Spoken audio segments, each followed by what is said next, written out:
In this video, I'll be reviewing how to add a buckle to a belt on this look.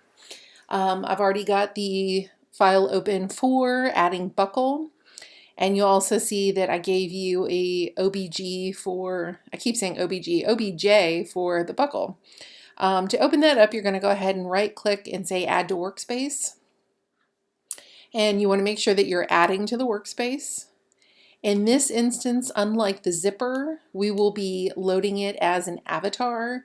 The difference being that trim is sort of like a sticker, it's just an image on top of something. This buckle is something that we need to be hard and to be able to interact with, so hence we're applying it as an avatar. The other thing I want to make sure you note is that it was originally saved as it was saved in millimeters. And so if you open it in millimeters, it's going to be incredibly tiny and you may not be able to see it. So go ahead and transition over to centimeters. I'll close some of these panels so I can get to my OK button. And this will open up.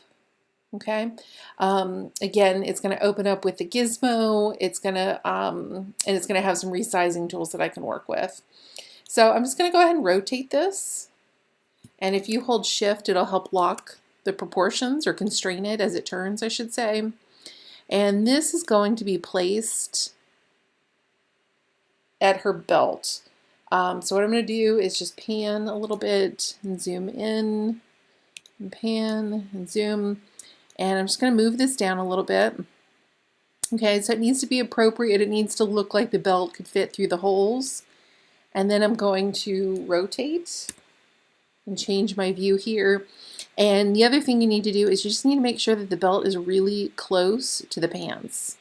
Okay, you don't want it to run into the pants, you know, to be so close that it begins to actually collide.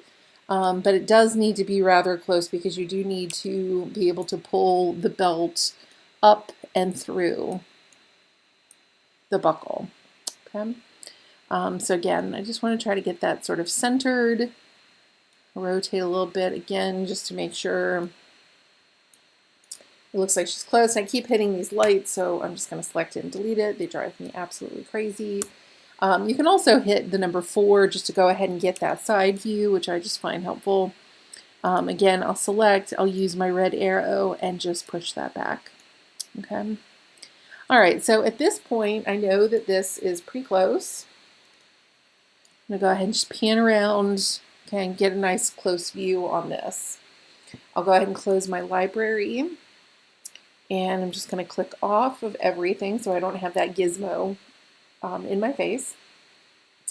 And the thing I need to find at this point is I need to find this belt over here in my pattern window. So just by clicking it, remember it'll light up here and it will light up over here. So this is, again, this is where my belt is. I'm going to zoom in. And I want to be zoomed in and just to be very conscientious of where I am on this belt because I'm going to be using a tool called the mesh tool to pull the belt up and through my buckle. So remember, when you use your select tool, you'll get a little pinpoint as to exactly where you clicked. So if I click right here on my belt, okay, right by my buckle, I should say. Okay, it's picking up my buckle when I try to click there, but if I click here, you can see that this area of my belt is likely right in this area.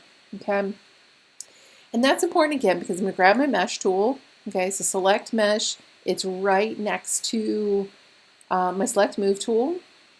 I'm going to click and drag out just a little selection here, and you'll see when you make that selection, it lights up green and it lights up green here. And so what that means is I can select just that green area and I can pull it forward. This always reminds me a little bit of like Slimer in Ghostbusters. I just feel like I'm sliming anything I'm running through. Okay, but essentially the point here is to get all of that belt past the buckle. Okay. And so then I can rotate and look around and see that nothing else is interacting with the buckle. It's running through and then back through.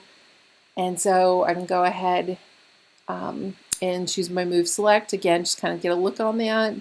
And then I'll go ahead and simulate. Okay, and you can just give it a minute to sort of settle down. Okay, but it's absolutely running through. It looks great. I'll turn simulation off. And then while I'm here, again, one more time, I'll go ahead and select this, go to my property editor. You'll see, again, everything fairly, for the most part, you know, between the zipper and the other hardware that we've worked with is fairly similar. I can go ahead and change my material type. I'll go ahead and choose metal, even though it's not going to render as accurately as it will in render mode. I'll go ahead and choose a color. Let's see, maybe a dark gray. I'll go ahead and hit OK and click off. Okay, and you'll see I'm getting a little bit of shine there. Okay, it still doesn't truly look like metal, but it's not half bad. I'll go ahead and hit my 2 key just to reset my view and click off so I don't have all of this yellow stuff going on. And again, just remember to take a screenshot when you accomplish this and put it in your folder for the day.